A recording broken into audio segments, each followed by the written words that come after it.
रिमझिम को पूरा यकीन होता है कि अविक अभी भी जिंदा है और किडनैपर जल्द ही दोबारा संपर्क करेगा। तभी रात को एक अनजान नंबर से फोन आता है और किडनैपर 10 करोड़ रुपए लेकर पुराने खंडहर में आने को कहता है। समीर पुलिस से छिपते हुए भी रिमझिम की मदद करने का फैसला करता है, जबकि अमायरा को रूप बुआ की हरकतों पर लगातार शक होता जा रहा है। दूसरी तरफ महल में अचानक फिर से आग लग जाती है और पूरे परिवार में अफरा तफरी मच जाती है। इसी हंगामे का फायदा उठाकर रूप बुआ चुपचाप महल से निकल जाती है। अमायरा उनका पीछा करती है और पता लगाती है कि रूप बुआ किसी रहस्यमयी आदमी से मिलने जा रही हैं। उधर रिमझिम और समीर पैसों से भरा बैग लेकर तय जगह पहुंचते हैं, जहां एक नकाबपोश आदमी बैग लेने आता है।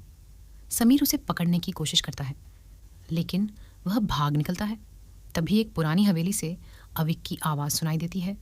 सभी अंदर पहुंचते हैं, लेकिन वहां अविक नहीं मिलता, बल्कि एक नया सुराग मिलता है, जिससे पता चलता है कि रूप बुआ अकेली नहीं है। इसी बीच अमायरा बताती है कि उसने रूप बुआ को किसी आदमी से यह कहते सुना था कि राजगद्दी अब उनकी होने वाली है। ये सुनकर सभी हैरान रह जाते हैं। महल लौटने पर पता चलता है कि रानी माँ का खंजर और कुछ ज़रूरी दस्तावेज गायब हैं। समीर को शक होता है कि असली किडनैपर कोई ऐसा व्यक्ति है जो महल की हर गतिविधि पर नजर रखता है। अगले दिन किडनैपर फिर फोन करता है और इस बार अविक की आवाज़ भी सुनाता है, जिससे सबको यकीन हो जाता है कि वह जिंदा है। रिमझिम किसी भी कीमत पर अपने भाई को बचाने का फैसला करती है। उधर रूप बुआ अचानक गायब हो जाती हैं और उनका फ़ोन भी बंद मिलता है। जब सभी लोग उन्हें ढूंढने निकलते हैं तो एक सुनसान गोदाम में रूप बुआ घायल अवस्था में मिलती है।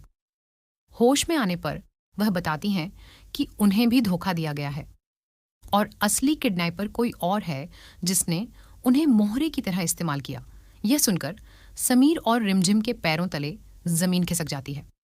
तभी पता चलता है कि महल का एक भरोसेमंद सदस्य ही पूरे खेल का मास्टरमाइंड है, जिसने संपत्ति और राजगद्दी के लालच में यह साजिश रची थी।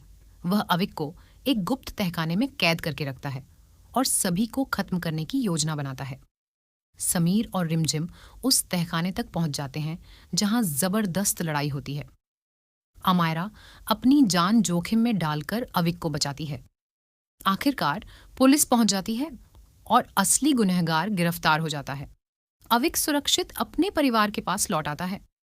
पूरा महल खुशियां मनाने लगता है, लेकिन तभी एक रहस्यमयी चिट्ठी मिलती है, जिस पर लिखा होता है कि असली खेल अभी बाकी है और कहानी एक नए रहस्य के साथ खत्म हो जाती है।